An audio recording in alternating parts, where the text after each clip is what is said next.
நகைக்காக ஒரு உயிர் போச்சே. பட்ட பகலில் நடந்த கொடூரம்.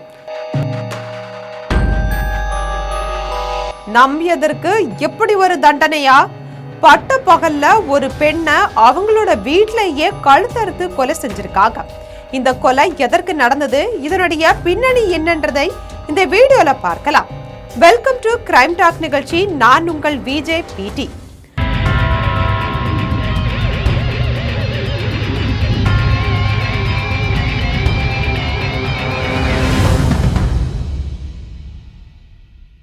திருவள்ளூர் மாவட்டம் பழவேற்காடு பழைய பேருந்து நிலையம் அருகில் இருக்கக்கூடிய ராதாகிருஷ்ணன் வனஜா தம்பதியினர் வசித்து வராங்க. இவங்களுக்கு ஒரு மகன், 2 மகள்களும் இருக்காங்க.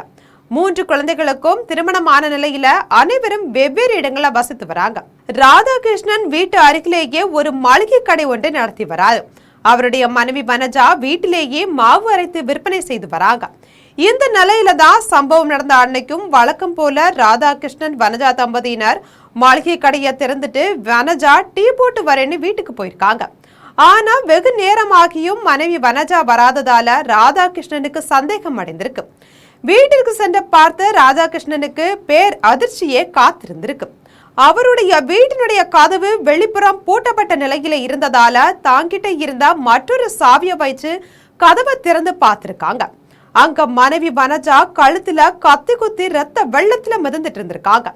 இதை கண்டு அதிர்ந்து போன ராதாகிருஷ்ணன் கதறி அழுதிருக்காரு.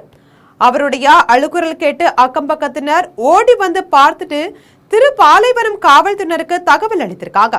தகவலின் பேரில் அங்கு வந்த காவல்துறையினரும் உடலை கைப்பற்றி பிரேத பரிசோதனைக்காக பொன்னேரி அரசு மருத்துவமனைக்கு அனுப்பி வச்சிருக்காங்க. அதன் பிறகு காவல்துறையினர் மேற்கொண்ட முதற்கட்ட விசாரணையில கொலைக்காரர்கள் மாவு வாங்குவது போல வீட்டிற்குள்ள நுழைந்ததாகவும் வனஜா அணிந்திருந்த தங்க காதணிகள் மாங்கல்யம்னு மொத்தம் 15 சவரன் நகையை திருடி சென்றதும் கண்டுபிடிக்கப்பட்டிருக்கு.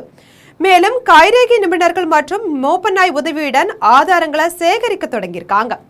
அதுக்கப்புறம் அங்க இருந்த சிசிடிவியை ஆராய்ந்த போதுதான் சந்தேகத்திற்கிடமான முறையில நடந்து சென்ற 29 வயது மதிக்கத்தக்க அப்துல் ரகுமான் சொல்லக்கூடிய யுகேந்திர பிடித்து விசாரணை நடத்தியிருக்காங்க.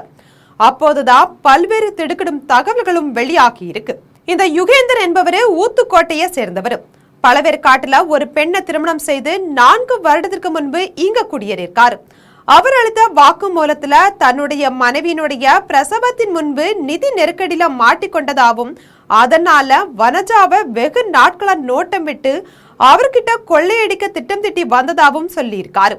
இந்த சம்பவம் நடந்த அன்னைக்கு வீட்டுல யாரும் இல்லாத நேரம் பார்த்து மாவு வாங்குவது போல வீட்டுக்குள்ள நுழைந்து இந்த குற்ற சம்பவத்துல ஈடுபட்டதும் காவல்துறையினுடைய விசாரணையில தெரிய வந்திருக்கு. அதன் பிறகு அவர்கிட்ட இருந்த 15 பவுன் தங்க நகைகளையும் பறிமுதல் செய்திருக்காங்க. இந்த சம்பவம் நடந்த 6 மணி நேரத்துல காவல்துறையினர் துரிதமா செயல்பட்டு குற்றவாளி யுகேந்திர கைது செய்திருக்காங்க அப்படின்றது குறிப்பிடத்தக்கது.